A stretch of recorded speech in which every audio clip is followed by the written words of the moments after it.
Bonjour à tous, c'est Jean-Luc Haut sur sa chaîne YouTube. Aujourd'hui, nous allons reparler du drone turc TB3 qui atteint une nouvelle altitude record de 36 000 pieds.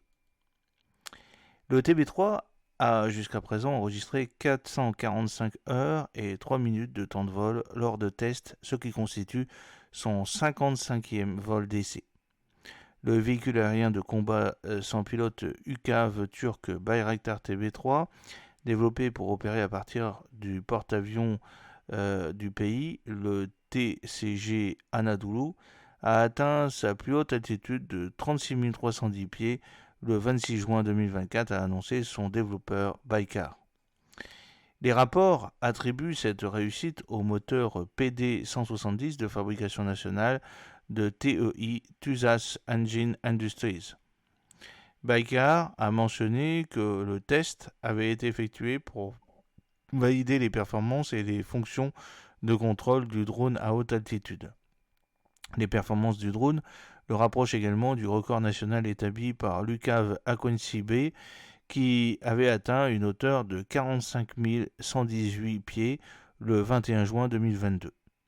Avec la possibilité d'être équipé d'ailes repliables, le TB3 a souvent été décrit comme une variante navale du Bayraktar TB2, compatible avec le TCG Anadolu, qui est envisagé comme un porte-drone et un navire d'assaut amphibie.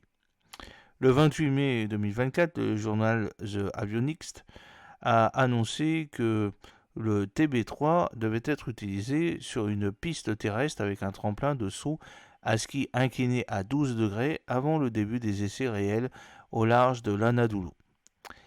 Et le vol d'essai a finalement été effectué le 1er juin 2024. Bayraktar prévoit de commencer à tester le TB3 sur le TCG Anadolu en 2024, a annoncé précédemment le président de Baykar. Alors vous avez une petite vidéo dans les commentaires pour montrer tout ça. Selon le commentateur de défense turc Turan Oguz, le dernier jalon du drone remonte le 26 mars 2023 lorsqu'il a volé avec le système de reconnaissance de surveillance et de ciblage électro-optique Azeflir 500 développé par Azalan.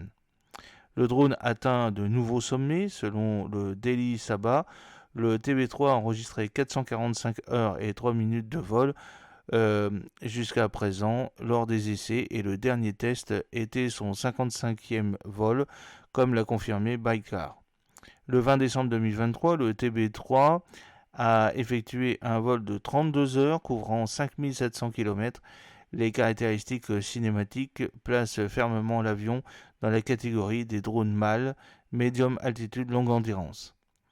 L'entreprise a également publié une vidéo du 55e vol dans son centre de formation et d'essai en vol dans le district de Kesan à Erdim. On y voit le TB3 rouler sur la piste à décoller et décoller avec une caméra apparemment installée au sommet de sa queue en V inversée, montrant un affichage des commandes de vol de l'UCAV touchant 36 310 pieds.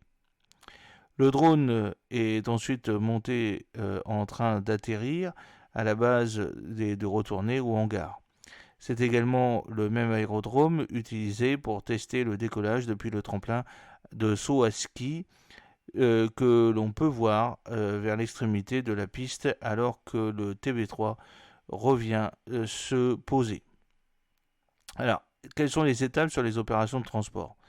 Baykar valide progressivement les principaux systèmes et sous-systèmes du drone avant de commencer à le tester depuis l'Anadolu. Le TB3 a déjà été placé sur le porte-avions avec le drone à réaction Kizilelma, comme le montrent plusieurs photos. Le Bayraktar TB3, dont la campagne de test progresse avec succès, se rapproche de l'embarquement avec des tests à rampe réussis, a déclaré Samuna Savnani. La description de ses caractéristiques et capacités dans les médias turcs est appropriée pour le TB3, ce qui, avant tout, est une plateforme de reconnaissance et de frappe avec des commandes BBLOS, c'est-à-dire Beyond Line of Sight, pour des missions de renseignement et d'attaque, de surveillance et de longue portée afin d'améliorer considérablement les capacités de dissuasion de la Turquie. Il pourrait également être suivi d'essais de transport et de largage d'armes qui pourraient inclure des munitions guidées intelligentes MAM-L, MAM-C et MAM-T et une série d'autres armes à lancement aérien que l'industrie de défense turque en pleine progression a développé. Il est possible que, comme les TB2 et la Quincy, le TB3 soit également destiné à l'exportation qui a déjà conquis un marché important. La Turquie pourrait acquérir d'importantes capacités offensives et défensives de dissuasion en Méditerranée avec le porte-avions Anadolu une fois que les drones seront produits en série et mis en service en grand nombre. La Turquie entretient des tensions récurrentes avec la Grèce au sujet des frontières maritimes contestées en Méditerranée orientale. Le système TB2 et Aquancy sont utilisés par les principaux États arabes, européens, africains et d'Asie centrale, notamment le Qatar, les Émirats arabes unis, le Koweït, l'Ukraine, la Pologne, la Roumanie, l'Albanie, la Libye, l'Azerbaïdjan, le Kyrgyzstan, le Turkménistan, le Tadjikistan, le Pakistan, le Maroc, le Burkina Faso, le Nigeria, le Rwanda, le Togo, Djibouti, le Niger, le Mali et l'Éthiopie. Leur prix abordable par rapport aux systèmes occidentaux plus coûteux les rend attractifs pour les pays en développement.